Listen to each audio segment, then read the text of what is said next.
Cool. That was our show. Do you want to toss out your quick? Do we have time for a quick Jimmy Graham, Mark Andrews top 8? Oh man, I'll try not sure. to argue with you too much. I just want to give me the lowdown. What do you love about these guys? Sure. So I'll give you the lowdown on Jimmy Graham. Okay.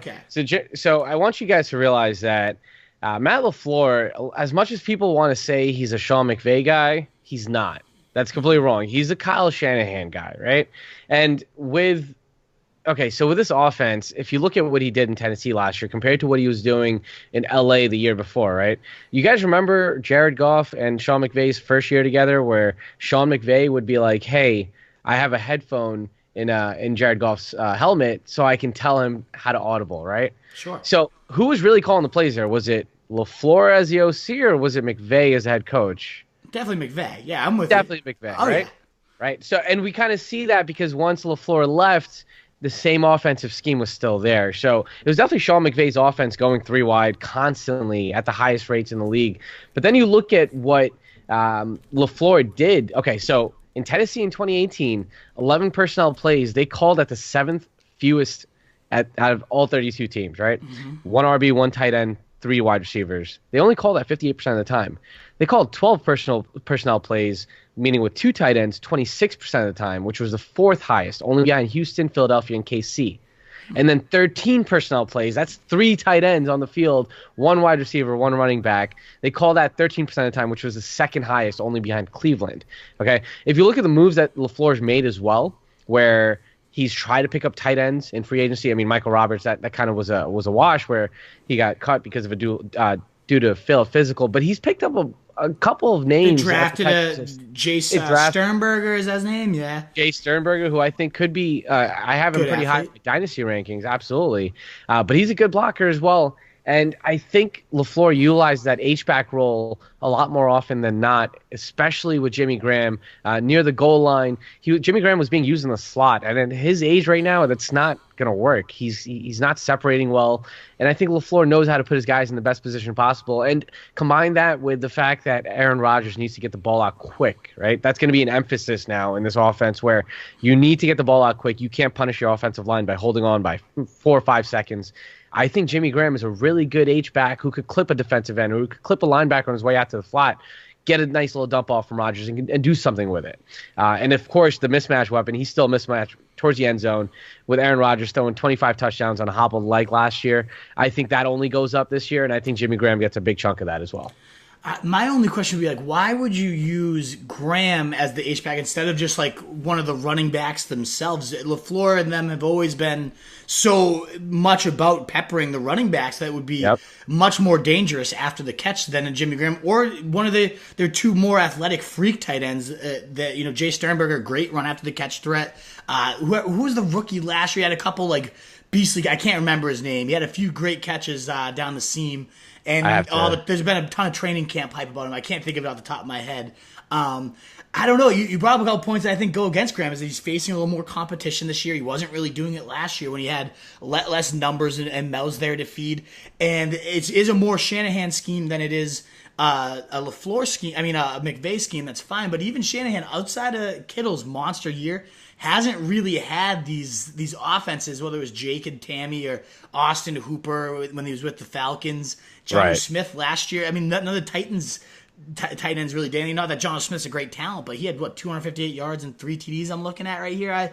I don't know if the fact that it's a McVay versus a Shanahan versus which one is LaFleur more matters so much as the fact that I don't think Jimmy Graham's that good anymore. I think they have a lot of better talent around him, and Rodgers just, for whatever reason, whether it was the Mike McCarthy scheme, whether Rodgers just doesn't like tight ends, there really hasn't been a useful fantasy tight end in Green Bay since Jermichael Finley 10 years ago.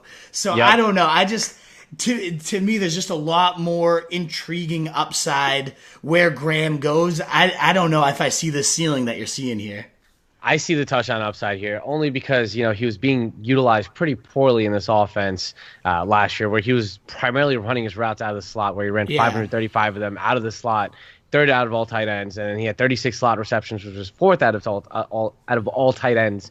I don't think that happens. I think he's used more inline, more as an H-back, and I think he can still separate in the end zone where he does provide that mismatch. And like you mentioned with the running backs, it's always better to have other options as well, and especially with Jimmy Graham, a big guy who's probably the biggest guy on the team near the goal line. I think Aaron Rodgers looks to target him pretty often. I can see that. I mean, when you can put the ball wherever you want, and you got a 6'5" guy that's historically used his body well in the red zone, just a couple seasons removed from dominating with the Seahawks last year in that regard.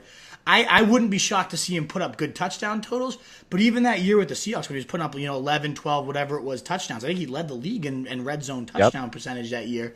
It still was one of those things where, like, if he didn't catch a touchdown, he had maybe one catch for 5 yards and your lineup was ruined. And I get tight end, that's kind of what we're looking at as a position whole. But I'd rather have a stab at a guy that might have some yardage upside, or Noah Fant, for example, if they're going around the same area. I'd rather have someone that could be a potential do-it-all style guy versus just a red zone threat, which I think Jimmy Graham isn't much more at this point of his career. Totally get that, and I do want that floor with my tight end as well. But great valid points there. I think Jimmy Graham is someone that I could target as like my second tight end potentially. See if he has that upside. Would you take him above like a Noah Fant? Like, is that? Yeah, 100%. I don't know. Hopefully, I can convince you otherwise by the end of the season because before the season starts, I really think Noah Fant brings a ton more upside to the table than Jimmy Graham, especially when you're looking for your second tight end. Like, do you really want just a tight end touchdown dependent guy rotting on your bench, or the guy that could be the vein of the passing attack? That's kind of what tight end position is, right? It's just touchdowns in general. Unless you get that one vein, like an O.J. Howard, who could go all over the place, and that's what Fant could be. Instead of an old, aging, on his way out guy that might catch 10 touchdowns, but you don't know when they're coming, I don't know. I give me the guy that could be the one that's just the focal point of the passing game, which could be Noah Fant. Very, very fair. Very fair there. Good. Cool, man.